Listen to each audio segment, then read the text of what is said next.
The weirdest part about the future is not that these things might happen. It is that most of them have already started.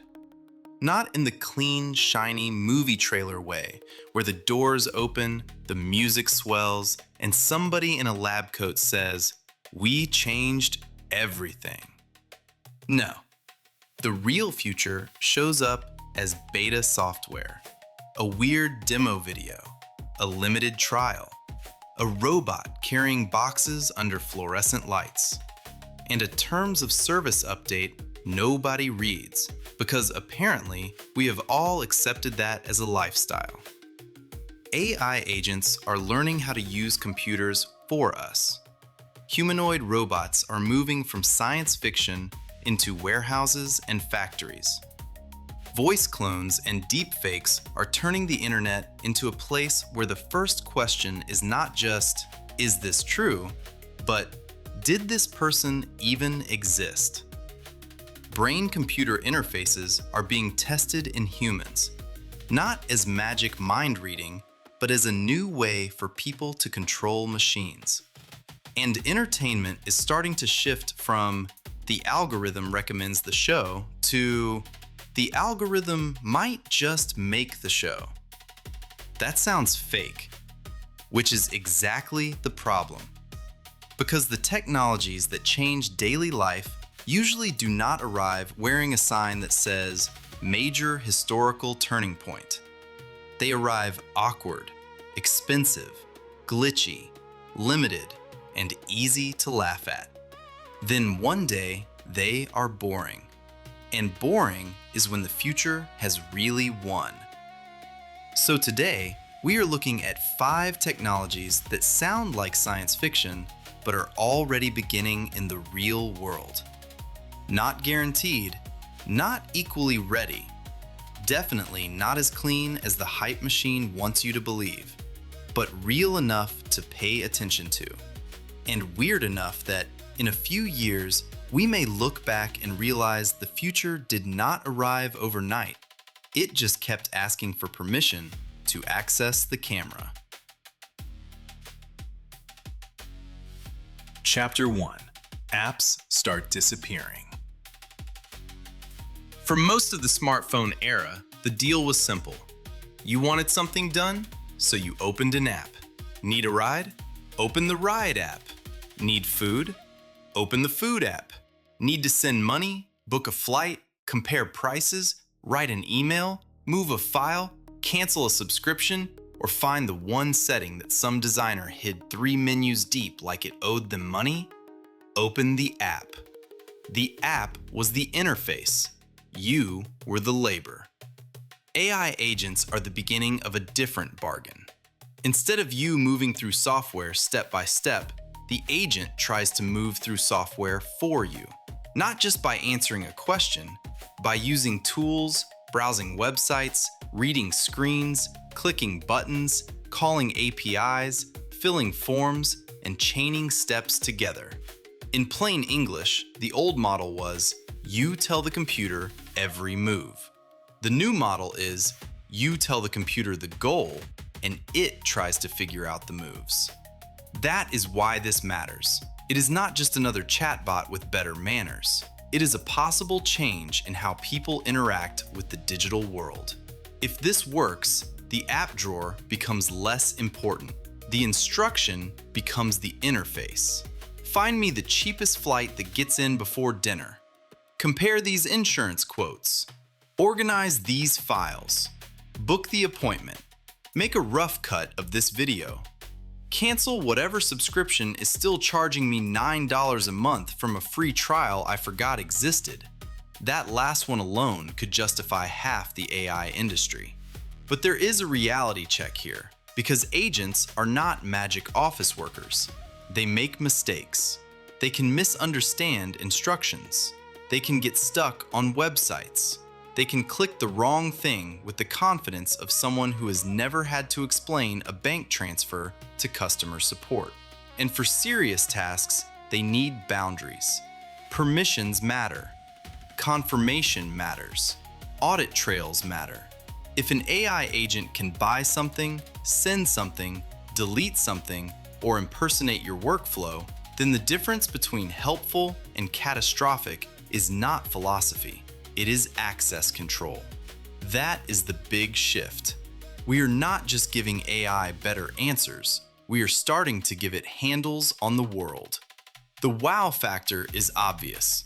A computer that can do digital chores for you. The scary part is also obvious. A computer that can do digital chores for you. Same sentence, very different Tuesday. Chapter 2. Robot workers get boring. Humanoid robots are easy to mock, mostly because humans have spent about a century promising robot servants and then delivering either a metal trash can with ambition or a very expensive machine that falls over like it just remembered taxes exist. So the skepticism is earned. But the serious version of humanoid robotics is not starting with robot butlers. It is starting with work. Factories, warehouses, distribution centers, logistics floors, places where the environment is still complicated, but at least it is more predictable than a normal house, which is basically a museum of random objects, pets, laundry, liquids, stairs, children, cables, and one chair that always attacks your shin at night. The important clue is not whether a robot can look impressive in a demo. The clue is whether it can do boring tasks repeatedly in a real environment. That is why industrial pilots matter. Companies are testing humanoid machines for jobs like moving parts, handling totes, working around existing equipment, and doing tasks in spaces originally designed for human bodies. The humanoid shape is not just for style. A robot with legs, arms, hands, and a human-ish size can potentially fit into places already built around people. Doors, stairs, shelves, tools, carts, workstations. The world is already full of human-shaped infrastructure. Now, that does not mean every job is about to be replaced by a polite metal coworker named Kevin. The hard parts are still hard. Robots need balance, dexterity, battery life, reliability, safety, maintenance, good perception, common sense. And common sense is where machines often walk directly into a glass door, spiritually speaking. The home is even harder. A warehouse floor is controlled. A home is chaos wearing socks. But that is what makes this topic interesting. The path to normal robots probably does not begin with your kitchen. It begins with the places where repetitive physical labor already has a clear business case. Robot butlers were the bait. Warehouse robots are the actual plot. And if humanoid robots become useful enough in boring places, that is when they start becoming normal. Not because they look futuristic, because somebody ran the math and decided they were cheaper than not using them. That is usually when science fiction stops being science fiction and becomes a line item in a budget meeting, which is less romantic but much more dangerous. Chapter 3. The Internet loses its face. The old internet safety advice was simple. Do not believe everything you read online. That was cute. Now the problem is not just what you read, it is what you hear, what you see, who appears to be speaking, whether the account is real, whether the image was staged, whether the video was generated, and whether the person on the call is actually a person or just software wearing a familiar voice like a Halloween costume with venture funding. The internet used to have a spam problem. Now it has a reality problem. Deepfakes and voice cloning are not just future movie tricks. They are already part of scams, impersonation attempts, fake media, and social engineering. The reason this has such high wow factor is not that fake media exists. Fake media has existed forever. People were lying with cameras before the cameras were even good. The change is speed, cost, and access.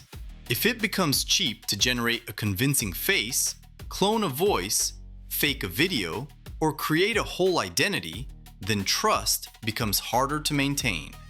The bottleneck moves from, can someone make this fake? To, can the viewer prove what is real? That changes everything. Family emergency scams get more believable. Fake job interviews get harder to spot. Impersonation fraud gets more personal. Political clips, celebrity clips, business calls, customer support, online dating, and random viral videos all get dragged into the same uncomfortable question. Who made this, and how do we know? This does not mean the answer is panic. Panic is usually just bad security with cardio. The real answer is verification. More systems will need provenance, authentication, trusted devices, watermarks, cryptographic signatures, callback procedures, and boring little checks that suddenly become very important.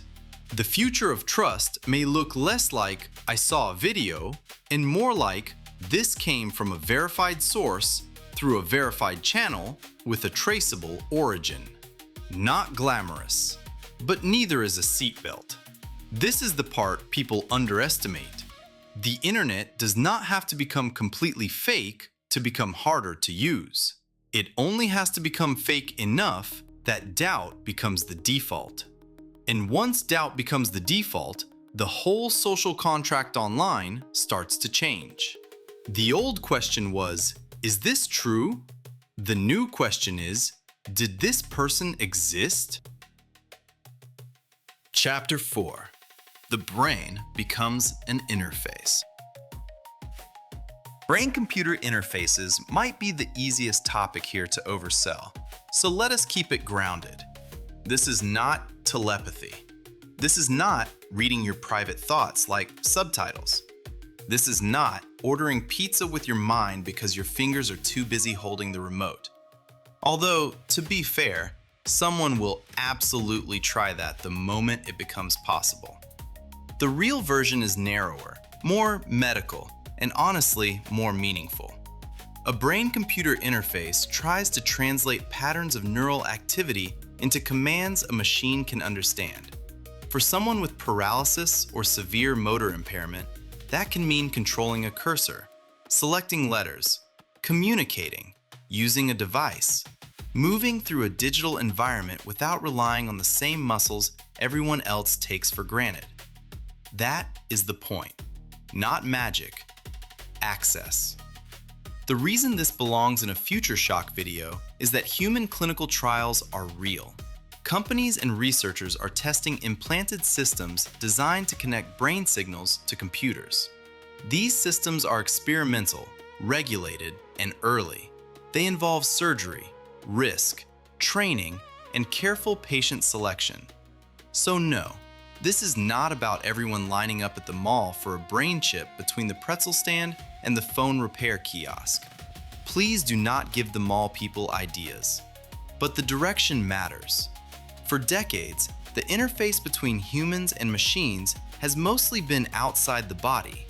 Keyboard, mouse, touchscreen, controller, microphone, camera. Brain-computer interfaces suggest another layer, the nervous system itself as an input source. That is a big conceptual shift.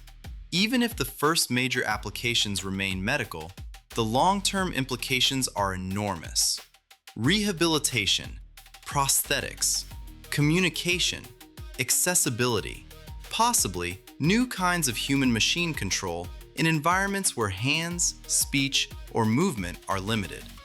The reality check is that the body is not a USB port. Biology is messy. Brains are not standardized hardware.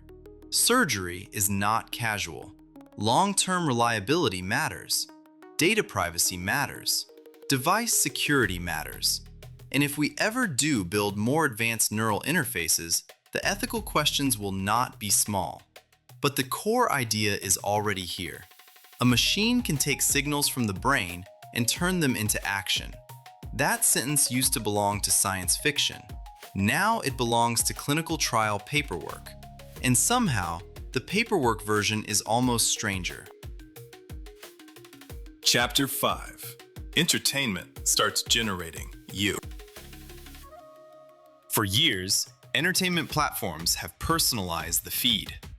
They learned what you watch, what you pause on, what you skip, what you replay, what you pretend you are not interested in, and what you absolutely were interested in at 2:14 in the morning when your judgment had left the building. But the content itself was still mostly made ahead of time. Movies, shows, clips, games, songs, posts. The algorithm picked from a shelf. Generative AI points towards something weirder. What happens when the shelf starts generating itself? Text-to-video models can already generate short clips from prompts. Image models can create scenes. Voice tools can generate narration. Music tools can produce tracks. Game engines can be connected to generative systems. None of this means we have perfect custom blockbuster movies on demand. We do not.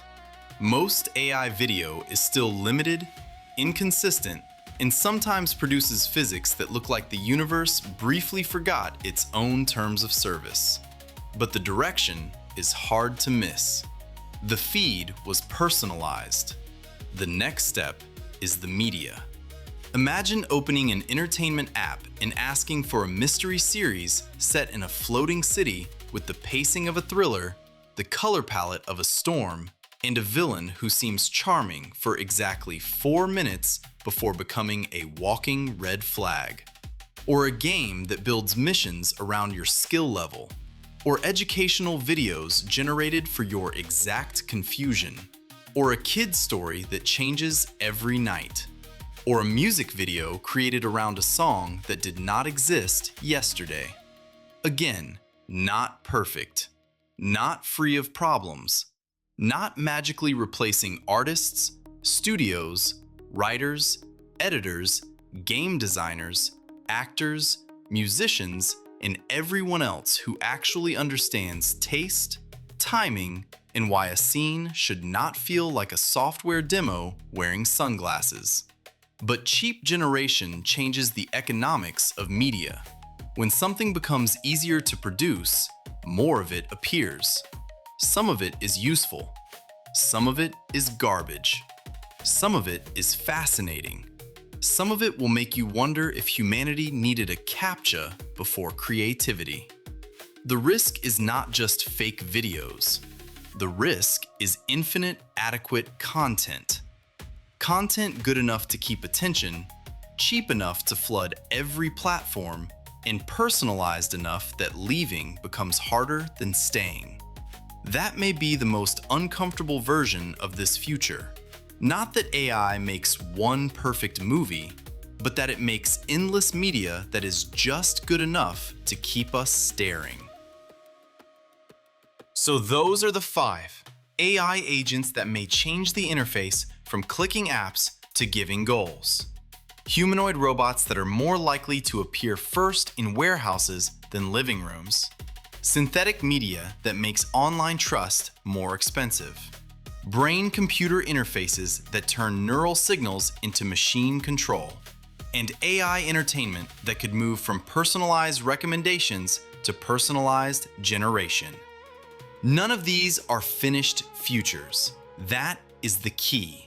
The mistake is thinking a technology only matters when it arrives fully formed, affordable, reliable, and normal. That is almost never how it happens. Important technologies usually begin as strange prototypes. They are clumsy, they are expensive, they fail in public. People laugh at them, investors overhype them, skeptics dismiss them. Companies abuse the word revolutionary until it needs medical attention. And then, slowly, the useful parts survive. The gimmick gets removed. The price drops. The interface improves. The failures become less funny. The weird thing becomes a normal thing. And by the time everyone agrees it matters, the change has already happened. That is why the future often feels fake right before it becomes boring. The point is not to believe every demo, every founder, every viral clip, or every prediction wearing a black turtleneck and a destiny complex. The point is to notice the pattern. When a technology starts connecting to real incentives, real institutions, real trials, real workflows, real fraud, real money, and real human behavior, it deserves attention. Not worship, attention. Because the future is not one giant door that opens. It is 100 weird little cracks in the wall. Some lead nowhere. Some lead to expensive nonsense. And a few lead to the next normal. Osiris Perseus is about exploring modern topics from breakthroughs to other foundations of science, tech, and engineering. Subscribe to join the expedition.